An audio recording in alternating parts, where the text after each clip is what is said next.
Hello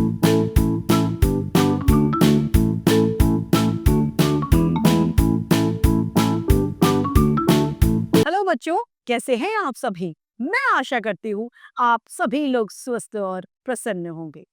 आज हम हमारा पाठ शब्द विचार को पढ़ेंगे और समझेंगे। आइए इस पाठ को शुरू करते हैं।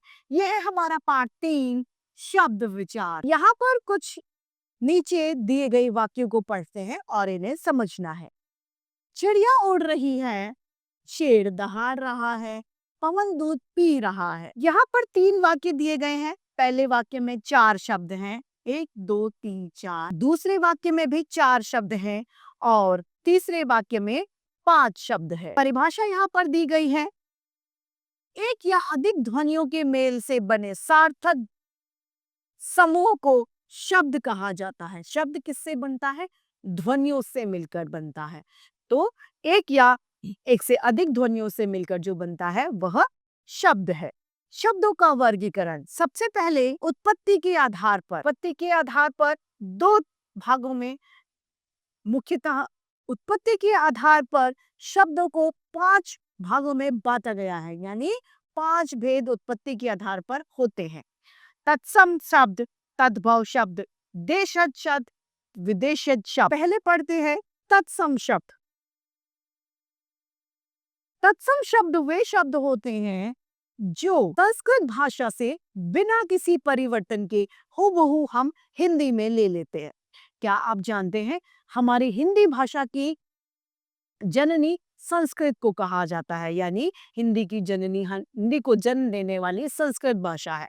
तो जो संस्कृत भाषा से बिना किसी परिवर्तन के हम शब्द हिंदी में प्रयोग में लेते हैं उन्हें तत्सम शब्द कहा जाता है। जैसे आम्र, घृत, रात्रि, अग्नि आदि ये शब्द तत्सम शब्द हैं जिन्हें बिना किसी परिवर्तन के हमने हिंदी में अपनाया है।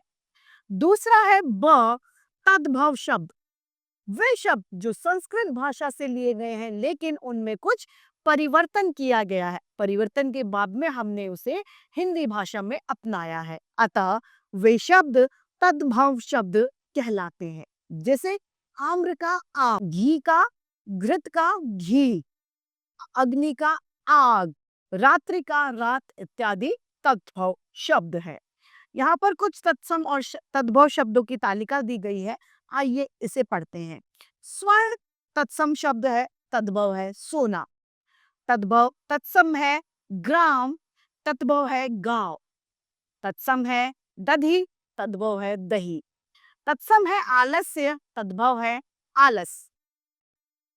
इसी तरीके से चर्म का चमड़ा, ओष्ठ का ओठ, अंध का अंधा, दंत का दांत, मुख का मुंह, मयूर का मोर, उच्च का ऊंचा, चंद्र का चांद, हस्त का हाथ, क्षेत्र का खेत, हरित का हरा, उज्जवल का उजाला, आलोक का उल्लू, कर्ण का कान, नासिका का नाक, कदली का केला, भ्रात का भाई, निद्रा का नींद, कान का काक का कौआ, कार्य का काज, सच का सत्य का सच, कंकण का कंगन, कृषक का किसान तथा गंधर्व का गधा।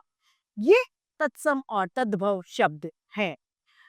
अगला है देशज शब्द, वे शब्द जो स्थानीय भाषाओं बोलियों द्वारा हिंदी भाषा में सम्मिलित किए गए हैं वे शब्द देशज शब्द कहलाते हैं। जैसे पगड़ी, जूता, खिड़की, पापड़, फाटक, पटाखा, तसला, कठोर, खिड़की, पैसा, रोड़ा, कपास इत्यादि देशज शब्दों में सम्मिलित है।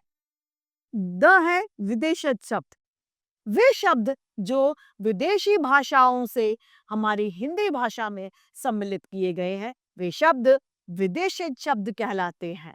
जैसे कि स्कूल, साबुन, पादरी, बाजार इत्यादि। अब है विदेशी शब्दों की तालिका। अंग्रेजी शब्द जो हमने हिंदी में अपना लिए हैं वे हैं bank, doctor, police, court, engine, office, college. Manager, diary, registry, platform, station, lamp तथा बोट, ये सभी शब्द जो हैं ये अंग्रेजी भाषा के शब्द हैं जिन्हें हमने हिंदी भाषा में अपना लिया है। खा है फारसी भाषा के शब्द जो हिंदी में अपनाए गए हैं, वे है जमीन, गवाह, कागज, आसमान, दरवाजा, उम्मीद, चीज, कारीगर, बुखार, बाग, खूर, मजदूर, बुलबुल तथा गंदा। ग है पुर्तगाली भाषा के शब्द बाल्टी, गोदाम, साबुन, अचार, चाबी, पपीता, आलू, कमीज, कारतूस, तंबाकू, तौलिया, आलपिट, अलमारी तथा पादरी। अरबी भाषा के कुछ शब्द हैं जो हिंदी में अपनाए गए हैं, उसमें है इलाज, खत्म, नगद, साफ, वकील, फकीर, कत्ल, अमीर, कानून, औलाद, इनाम, हलवाई तथा असर। अगला है तुर्की भाषा के शब्द चम्मच, कैंची, बेगम, कालीन, चाकू, बारूद, कुली, सराय, तोप, काबू, गलीचा, उर्दू, दरोगा तथा चिक, ये तुर्की भाषा के शब्द है जिन्हें हिंदी में हमने सम्मिलित कर लिया है। अगला है संकर शब्द। जिन शब्दों की रचना दो विभिन्न भाषाओं के मेल से हुई है वे शब्द संकर शब्द कहलाते हैं। जैसे कि रेलगाड़ी, रेल शब्द जो है वह अंग्रेजी का शब्द है और गाड़ी हिंदी का शब्द है, यानी रेलगाड़ी। ये शब्द संकर का उदाहरण है क्योंकि इसने दो भाषाओं को सम्मिलित करके एक नया शब्द बना है। हवादार, हवादार में हवा हिंदी और दार फारसी शब्द है। तीसरा है चाबी वाला, चाबी पुर्तगाली शब्द है और वाला हिंदी शब्द है, तो ये संकर के उदाहरण है। दूसरा हमारा आता है अर्थ के आधार पर भेद। अर्थ के आधार पर दो भेदों में बांटा गया है। पहला सार्थक तथा दूसरा निरर्थक। जिन शब्दों का कोई अर्थ होता है वे सार्थक शब्द कहलाते हैं तथा जिन शब्दों का कोई अर्थ नहीं होता उन्हें निरर्थक शब्द कहा जाता है। सार्थक शब्द, यह वर्ण समूह तो किसी अर्थ को प्रकट करता है वह सार्थक शब्द कहलाता है। जैसे लकड़ी, हवा, अमीर, पर्वत आदि ये सभी सार्थक शब्द है क्योंकि इनका कोई ना कोई मतलब यानी अर्थ जरूर निकलता है। पर्यायवाची शब्द, वे शब्द जो लगभग एक समान अर्थ प्रकट करते हैं, बेशक वो वर्तनी की दृष्टि से भिन्नता है उनमें मिलती है या फिर उच्चारण की दृष्टि से उनमें भिन्नता पाई जाती है, लेकिन उनका अर्थ एक समान होता है, वे शब्द पर्यायवाची शब्द कहलाते हैं। जैसे नदी, सरिता, तटनी, तरंगिनी, इन सभी का अर्थ एक ही है। सूर्य, रवि, दिवाकर, आदित्य, भास्कर, इन सब का अर्थ सूरज ही है, यानी ये सभी एक दूसरों से वर्तनी तथा उच्चारण में भिन्नता रखने के बावजूद भी क्या एक ही अर्थ देते हैं, तो वे शब्द पर्यायवाची शब्द कहलाते हैं। विलोम शब्द, वे शब्द जो एक दूसरे से ठीक विपरीत यानी उल्टा अर्थ प्रकट करते हैं वे शब्द विलोम शब्द कहलाते हैं। जैसे उठना, बैठना, आना, जाना, काला, गोरा, ये सभी एक दूसरे से उल्टा अर्थ बता रहे हैं यानी एक दूसरे के विलोम हैं। एकाकी शब्द, वे शब्द जो सदा एक ही अर्थ प्रकट करते हैं वे एकाकी शब्द कहलाते हैं। जैसे कि कागज, गमला, हवा, आकाश इत्यादि, ये सभी शब्द एक ही अर्थ को दर्शाते हैं। अनेकार्थी शब्द, वे शब्द जो परिस्थिति के हिसाब से अलग अलग अर्थ प्रस्तुत करते हैं वे शब्द अनेकार्थी शब्द कहलाते हैं। जैसे कि कर, कर का मतलब कार्य करना भी होता है, कर का मतलब टैक्स यानी लगान भी होता है तथा कर का मतलब हाथ भी होता है। तो शब्द एक है कर, लेकिन उसके अर्थ अलग अलग परिस्थितियों में अलग अलग बदल जाते हैं। दूसरा ब है हमारा निरर्थक शब्द। वे शब्द जिनका कोई भी अर्थ नहीं होता, वे शब्द निरर्थक शब्द कहलाते हैं। तुकांत शब्दों के रूप में इनका प्रयोग सार्थक शब्दों के साथ में किया जैसे चाय वाय, पानी वानी इत्यादि इसके उदाहरण हैं। तीसरा है प्रयोग के आधार पर वर्गीकरण। प्रयोग के आधार पर दो भागों में वर्गीकृत किया जाता है, विकारी तथा अविकारी। विकारी शब्द वाक्यों में प्रयोग करते समय जिन शब्दों के रूप में लिंग, वचन, कारक आदि के अनुसार परिवर्तन आ जाता है, उन्हें विकारी शब्द कहा जाता है। जैसे कि बालक चलता है और बालिका चलती है। यहाँ पर लिंग की वजह से चलता और चलती में परिवर्तन है। बालक पढ़ता है और लड़का पढ़ता है और लड़के पढ़ते हैं। पढ़ता और पढ़ते में यहाँ पर हमने फर्क देखा। विकारी शब्द 4 प्रकार के होते हैं, संज्ञा, सर्वनाम, विशेषण तथा क्रिया। अब है अविकारी शब्द। वाक्य का प्रयोग करते समय जिन शब्दों के रूप में किसी भी प्रकार का परिवर्तन या विकार नहीं होता, वे अविकारी शब्द कहलाते हैं। जैसे कि घोड़ा तेज दौड़ा, घोड़े तेज दौड़े। यहाँ पर एक वचन और बहुवचन में किसी भी तरीके का कोई फर्क नहीं पड़ा। आओ अंदर आ जाओ, अंदर लोग बैठे हैं, इसमें कहीं भी कोई फर्क मौजूद नहीं था। ये अविकारी शब्द के उदाहरण है। चौथा है रचना के आधार पर। रचना के आधार पर 3 भागों में वर्गीकृत किया गया है, रूढ़ शब्द, यौगिक शब्द तथा योगरूढ़ शब्द। रूढ़ शब्द वे प्रचलित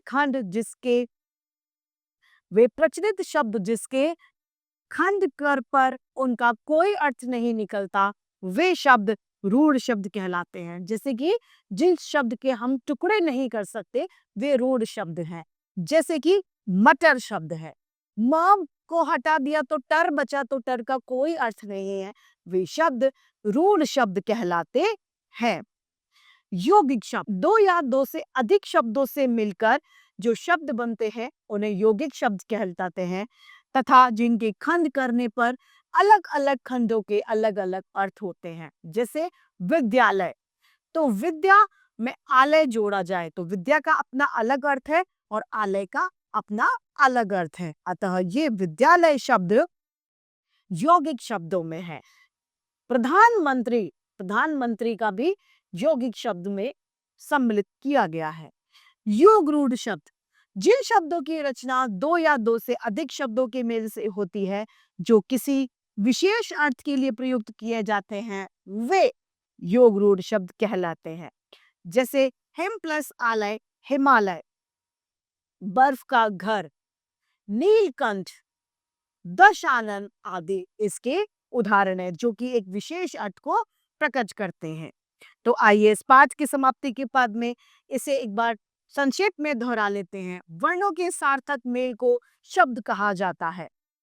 शब्दों को 3 आधार पर बांटा गया है। पहला उत्पत्ति के आधार पर, रचना के आधार पर तथा प्रयोग के आधार पर। उत्पत्ति के आधार पर शब्द के 4 भेद होते हैं, तत्सम शब्द, तद्भव शब्द, देशज तथा विदेशज। रचना के आधार पर शब्दों को 3 भागों में बांटा गया है, रूढ़ शब्द, यौगिक शब्द तथा योगरूढ़ शब्द। प्रयोग के आधार पर शब्द को 2 भागों में बांटा गया है, विकारी शब्द तथा अविकारी शब्द। लिंग, वचन और काल के कारण जिनमें परिवर्तन होता है, उन्हें विकारी शब्द कहते हैं। जिन शब्दों में किसी भी स्थिति में किसी भी तरीके का कोई परिवर्तन नहीं होता, वे शब्द अविकारी शब्द कहलाते हैं। तो इस तरीके से हमारा यह पाठ समाप्त होता है। मैं आशा करती हूँ आप सभी लोगों को यह पाठ भली भांति रूप से समझ में आया होगा। आज के लिए इतना ही, फिर मिलते हैं। धन्यवाद।